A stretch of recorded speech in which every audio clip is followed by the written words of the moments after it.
سے قریباً 4000 سال پہلے حضرت ابراہیم علیہ السلام فلسطین یعنی اس دور کے کنعان میں آباد ہوئے۔ اللہ تعالیٰ نے ان کو 2 بیٹوں سے نوازا، حضرت اسماعیل علیہ السلام اور حضرت اسحاق علیہ السلام۔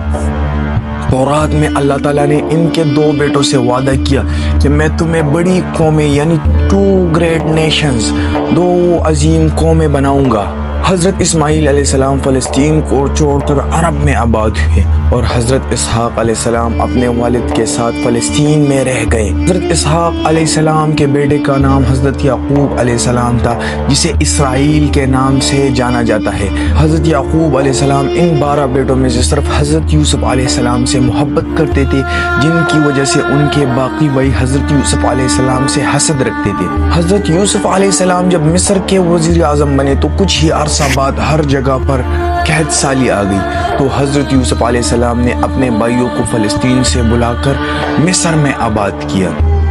تو آہستہ آہستہ سے حضرت یوسف علیہ السلام کے 12 بھائی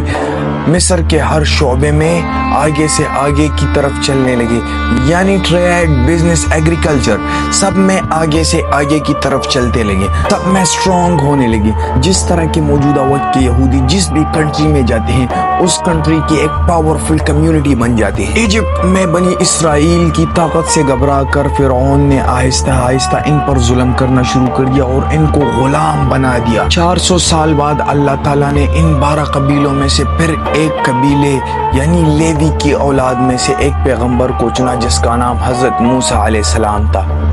حضرت موسیٰ علیہ السلام نے بنی اسرائیل کے ان 12 قبیلوں کو فرعون کی غلامی سے آزاد کر دیا اور اپنے ساتھ فلسطین میں لے کر گئے، اور اللہ تعالیٰ کے حکم سے حضرت موسیٰ علیہ السلام نے بنی اسرائیل کے قبیلوں سے کہا کہ جاؤ فلسطین پر حملہ کرتے ہیں۔ تو بنی اسرائیل کے قبیلوں نے انکار کر دیا اور کہنے لگے جاؤ آپ اور آپ کا رب جا کر لڑے، ہم نہیں لڑ سکتے ان سے۔ اور یہ سخت بات ان لوگوں نے اس وجہ سے کی کیونکہ حضرت موسیٰ علیہ السلام کی فوج میں جتنے بھی لوگ تھے وہ بچپن سے فرعون کی غلامی میں بڑے ہوئے تھے، جس کی وجہ سے ان کی سوچ بھی غلام ہو چکی تھی، یعنی بالکل بے غیرت قسم کے قوم بن چکے تھے، جس پر اللہ تعالیٰ نے ان کو 40 سال اس صحرا میں رہنے کی سزا دی۔ اب 40 سال ہی کیوں؟ 40 سال کا عرصہ اس لیے کہ جو فوج حضرت موسیٰ علیہ السلام کی فرعون کی غلامی میں بڑی ہوئی تھی وہ ان 40 سالوں میں ختم ہو گئی، اور ایک نئی فوج حضرت موسیٰ علیہ السلام کی سربراہی میں آئی اور فلسطین کو ان لوگوں نے فتح کر دی۔ موسیٰ علیہ السلام کے بعد بنی اسرائیل ان علاقوں میں بہت ہی عرصے تک رہے، مگر پھر بعد میں ان لوگوں کو نکال دیا گیا۔ پھر اللہ تعالیٰ نے ان 12 قبیلوں میں سے ایک قبیلے کی اولاد یعنی یہودا کی اولاد میں سے حضرت داؤد علیہ السلام کو چنا، جس نے یروشلم اور فلسطین کو دوبارہ سے فتح کر دیا، اور حضرت داؤد علیہ السلام کے بیٹے حضرت سلیمان علیہ السلام نے یہاں پر پہلی مسجد یعنی ٹیمپل بنائی۔ حضرت سلیمان علیہ السلام کا بیٹا رہبوام حضرت سلیمان علیہ السلام کی طرح جینیس نہیں تھا، جس کی وجہ سے یہودیوں کے یہ 12 قبیلے آپس میں لڑنے لگے اور ان کے درمیان اختلافات پیدا ہو گئے، اور آخرکار حضرت سلیمان علیہ السلام کی سلطنت کو ان لوگوں نے 2 حصوں میں تقسیم کر دیا۔ بنی اسرائیل کے 10 قبیلوں نے یہودا قبیلے سے اپنے آپ کو آزاد کر دیا اور ایک اپنی سلطنت کنگڈم آف اسرائیل کا آغاز کر دیا اور ایک نئی سلطنت اپنی بنا، اور صرف 2 قبیلے یہودا اور بنیامین اپنی جگہ پر ہی رہے۔ بنی اسرائیل کی ان لڑائیوں کی وجہ سے اللہ تعالیٰ نے ان پر ایک عذاب مسلط کر دیا ایسیرین امپائر کی شکل میں، جس نے سیریا سے آ کر کنگڈم آف اسرائیل پر حملہ کر دیا، اور وہ 10 قبیلے فلسطین سے بھاگ کر ادھر ادھر چلے گئے، جا کر دریائے فرات کے کنارے آباد ہو گئے، اور بعد میں ایسیرین امپائر نے یہودا قبیلے پر بھی حملہ کر دیا، مگر اس کو یہ فتح نہ کر سکے، اور وہ 10 قبیلے جو فلسطین سے بھاگ گئے تھے وہ دریائے فرات کے ایسٹ میں جا کر آباد ہو گئے، اور آہستہ آہستہ سے ان کے کلچر اور مذہب میں تبدیلیاں آ گئی اور مکمل طور پر وہ تبدیل ہو گئے، اور آج دنیا میں بنی اسرائیل کے پرانے ریلیجن پر صرف 2 قبیلے باقی رہتے ہیں، یہودا اور بنیامین۔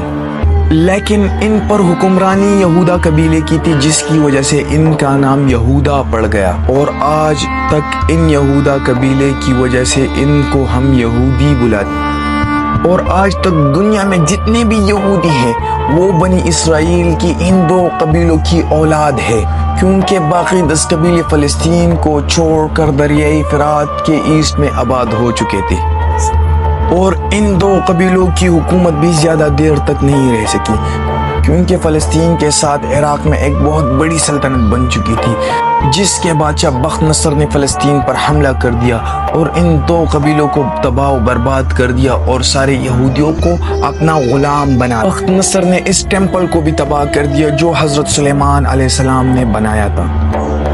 اس واقعے کے 70 سال بعد ایران کے ایک نیک بادشاہ نے ان یہودیوں کو دوبارہ سے آزاد کر دیا اور ان کے ٹیمپل کو دوبارہ سے تعمیر کر دیا۔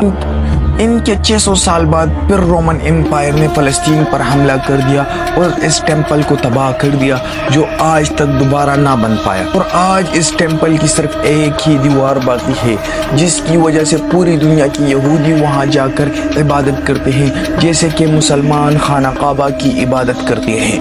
اب سوال یہاں پر یہ آتا ہے کہ یہودیوں کے پاس تو بہت سارا پیسہ ہے، یہ اس ٹیمپل کو دوبارہ تعمیر کیوں نہیں کرتے؟ کہ ان کا ماننا یہ ہے کہ دوبارہ سے ان کا ایک مسیحا یعنی دجال آئے گا اور ان 12 قبیلوں کو دوبارہ سے اکٹھا کرے گا اور نئی سلطنت کنگڈم آف اسرائیل بنائے گا، اور اس ٹیمپل کو بالکل اسی طرح تیسری دفعہ بنائے گا جس طرح حضرت سلیمان علیہ السلام اور سائرس دی گریٹ نے بنایا تھا۔ یہ اس مسیحا اور ان 10 قبیلوں کا پچھلے 2000 سال سے انتظار کر رہے ہیں۔ اب بات آتی ہے ان 10 قبیلوں کی جو دریائے فرات کے کنارے آباد ہو چکے تھے۔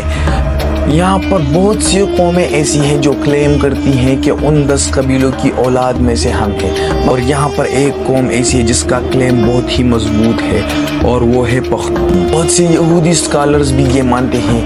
کہ پختون ہی ایسی قوم ہے جن کا مزاج یہودیوں کی طرح ہے، یعنی پختون ولی۔